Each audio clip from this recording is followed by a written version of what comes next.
Hello everyone, আজকে চলে এসেছি আবার একটা নতুন রেসিপি নিয়ে। আজকে শেয়ার করব তোমাদের সাথে একটা পরোটার রেসিপি। একঘেয়ে রুটি খেয়ে আর ভালো লাগছিল না, আর আলুর পরোটাই বা কত খাবো, তাই একটা নতুনত্ব পরোটা রেসিপি আজকে বাড়িতে ট্রাই করলাম। তো প্রথমেই ফ্রাইং প্যানে অনেকটা নিয়েছি লাল বাদাম, দুটো কাঁচা লঙ্কা নিয়েছি কুচি করে, 8-10 কোয়া রসুন প্রথমে শুকনো খোলায় ভেজে নিয়েছিলাম।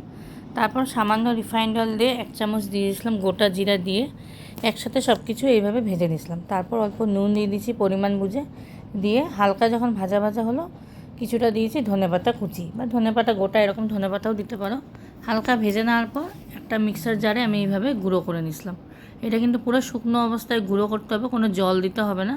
চাইলে এরকম ছোটো হামনদিস্তাতেও নিজেরা থেতো করে নিতে পারো, কিন্তু আমি মিক্সার জারে করেছিলাম।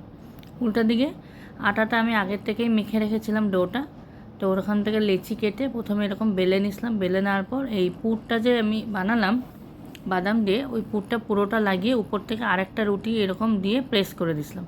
সাইডগুলো ভালোভাবে এইভাবে প্রেস করে দেওয়ার পর এখন আমি, যেহেতু এটা লাচ্ছা পরোটা স্টাইলে বানাবো, তাই এইভাবে কেটে এইভাবে রেডি করে নিয়েছিলাম। আর তোমরা যদি চাও তোমরা আটা লেচির মধ্যে পুর ভরেও পরোটা ডাইরেক্ট বেলে নিতে পারো।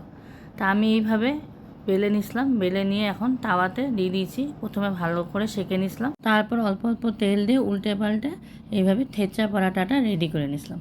এই থেচা পরাটা রেসিপিটা অ্যাকচুয়ালি হলো মহারাষ্ট্রিয়ান হয়, কিন্তু খেয়ে দেখলাম এটা খুবই টেস্টি হয়। তো অবশ্যই বলবো বাড়িতে কখনো ট্রাই করে দেখো, আমার তো খুবই পছন্দ হয়েছে। আর এই থেচা পরাটা সার্ভ করেছিলাম ডাল ফ্রাইয়ের সাথে, কেমন লাগলো অবশ্যই জানাবে।